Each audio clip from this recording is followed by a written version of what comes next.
Today we'll talk about what you can do to both feel more in control about your projects, as well as just managing them more effectively. Maybe the relationship with your boss is the reason why your project isn't moving forward. Have you considered building a better strategic relationship with your boss yet? If you haven't, I have a free guide on my website you can download. I'm going to drop a link below in the description. It'll help you create a better relationship with your boss so that you can then make sure your projects are all successful. So again, if you want to know more about how to create a better relationship with your boss, check out the link in the description below and download my free guide. I'm hoping it'll help you move forward in your career and get your projects to the successful outcome that you're hoping they'll achieve. Maybe you're tackling a complex project and you've resigned yourself to thinking that there really isn't much you can do about it. You're just feeling overwhelmed. The project is kind of like controlling you almost. And you're thinking, well, I'm already trying my best. Is there really more I can do? Yes, there absolutely is. In this video, I promise I will change your mind and you will walk away from this video with at least one, hopefully more things you can do today or this week that'll help you both feel more in control about your projects, as well as just simply teaching you how to manage them more effectively. First, I want you to think about what your project actually is about and whether the goal that you've set for yourself in whichever time frame you think you're going to be achieving it, whether that is actually a reasonable goal to achieve. Are the tasks that you've set out for yourself small enough for you to actually complete them within that time frame? And if your goals aren't achievable, then can you break them down into smaller, more achievable parts that you could start working on right now? So this is about figuring out the project scope that you're working with. What exactly are you trying to accomplish and what are the components that'll get you there? Have you figured out how each of the things that you're trying to create to deliver your outcome that you're working towards, how those are going to intersect with the outcome you're trying to create? Are they small enough? Are they actually moving you in the right direction, or are they maybe distracting you from the goal? So you'll have to look very critically at the tasks you're doing on a daily basis and how achievable those are and whether they are moving you in the right direction. And then maybe you'll find out that not all of these tasks are equally necessary. You should prioritize ruthlessly the tasks that'll get you the desired outcome that you want and ignore the tasks that don't get you there. Now, of course, you're going to say now, well, I'm not doing these tasks because I think they're unimportant, so why should I ignore them? Well, you can always, if they're still important, perhaps get to them later. It's about figuring out where you can contribute the most, where you can get the most impact right now with the least effort or at the right point in time. Not all tasks are equally important at the same point in time. So you'll have to prioritize which ones you need to accomplish now, and the ones that aren't highly important to be done now, they can probably wait. So you'll have to think through, what happens if I don't accomplish this task today? When can I do it instead? And what does that mean for the timeline of my project? And then if some of these tasks aren't all equally necessary, you should think through what would happen if you eliminated them, so just got rid of them entirely. Do you even need to do them? What if you delegated them to someone else? Is there someone who is very good at the task that you're trying to do and you're maybe not even that good at it? Could you delegate it to someone else? And could that person do a better job and give it to you faster than you could get there on your own? Or does maybe someone else just have more time and maybe you can just delegate it to them because they have more time and you can focus on something else in the meantime? And another thing to think about here is, what if this task was just completed less well? Not all tasks need to be done equally well. Sometimes you can get away with doing things just sort of the right way. So you want to think through, what would happen if task X didn't go quite as well? Would we be fine with just doing, a less involved version of it? And you can complete that task faster and you can move towards your ultimate outcome a little bit faster that way. So first thing you want to do in summary is you want to think through your goals, the immediate tasks that revolve around your goals, and figuring out, are they all necessary? Are they even equally important? Are they all achievable? Are there smaller parts I could do that actually are more achievable? Am I planning too big? So those are all the components that you should think about with respect to what your project is about and where you're trying to get to with that project. The next thing to think about is, whether maybe you want to implement some tracking for progress on your projects. Where are you right now, and where's the point that you're trying to get to? So point A versus point B. Are you going to get there if you just keep doing what you're currently doing? And if you're not getting there, what can you do to get there faster?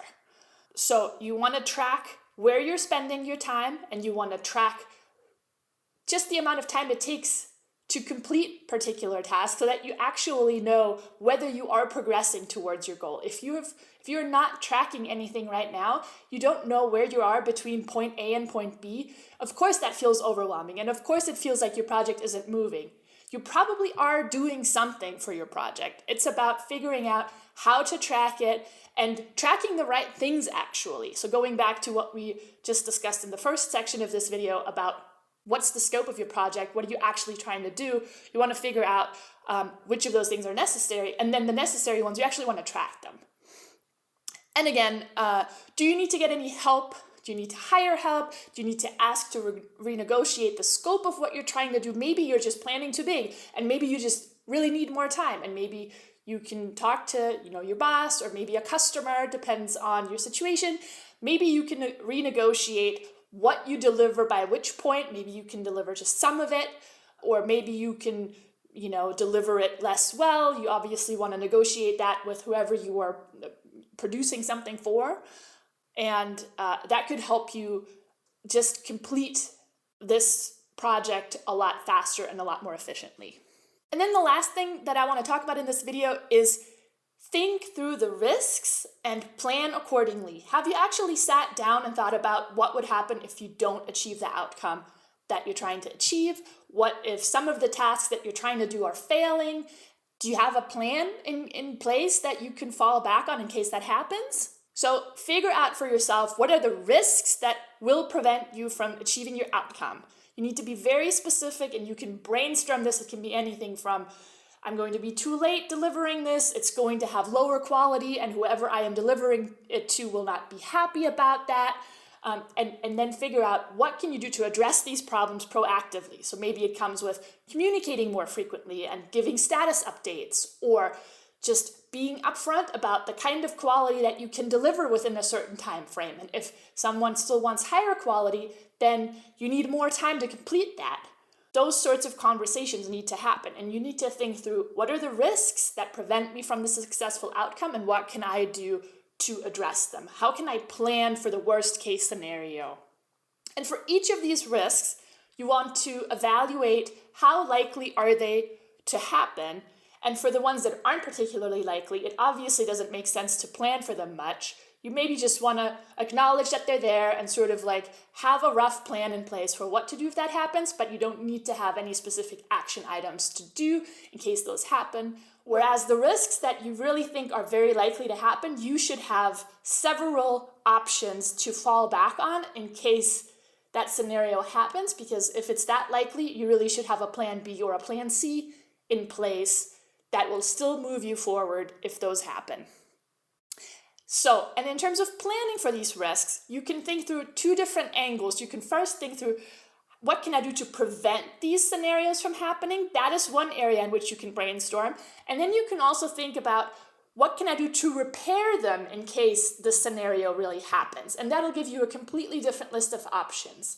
So hopefully all of this brainstorming will give you plenty of options to work with in case you run up at, maybe you need more money than you thought you would, or maybe you need more time than you thought you would, or maybe the quality just isn't where you thought it would be. And these options can help you address these issues proactively and make sure you achieve the outcome that you set out to achieve.